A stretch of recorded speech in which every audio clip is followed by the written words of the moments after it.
అదేవిధంగా మీ అందరికీ తెలుసు తెలంగాణ ఉద్యమంలో కరీంనగర్ గడ్డ మీద ప్రారంభించిన ఏ ఉద్యమమైనా సక్సెస్ అంతేనా? ఇది కూడా సక్సెస్ అవుతుంది. తెలంగాణ ఉద్యమకారులందరికీ కూడా 250 గజాలు జాగ వచ్చే వరకు ఎత్తిన పిడికిలు దించకుండా పోరాటం చేస్తూనే ఉంటుంది. ఇవాళ కరీంనగర్లో మొదలైంది, రేపు నిజామాబాద్ పోతుంది, ఎల్లుండి వరంగల్ పోతుంది, ఖమ్మం పోతుంది. అన్ని జిల్లాలలో అన్ని చోట్ల ప్రతి జిల్లా ఉద్యమకారులకు న్యాయం జరిగేంత వరకు కూడా ఏది పోరాటాన్ని ఆపేదే లేదు, ఖచ్చితంగా చేస్తాం. అదేవిధంగా హైదరాబాద్ రంగారెడ్డిలో కూడా కాస్ట్లీ భూములు ఉన్నాయి, అక్కడ కూడా ఇడిచిపెట్టాం. ప్రభుత్వం వాటిని అన్నింటినీ అమ్ముకొని ఏదో వేద్దాం అనుకుంటుంది, కానీ అది మన భూమి. మనం కొట్లాడితే వచ్చినటువంటి తెలంగాణ వేరే వాళ్ళు కొట్లాడితే వచ్చింది కాదు.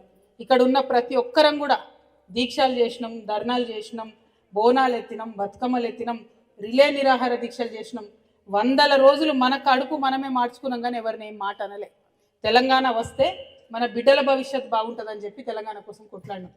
తెచ్చుకున్న తెలంగాణలో ఎన్నో రకాలైనటువంటి ఇబ్బందులు అవుతుంటే కూడా అరచుకొని ఆగినాం. ఎందుకు?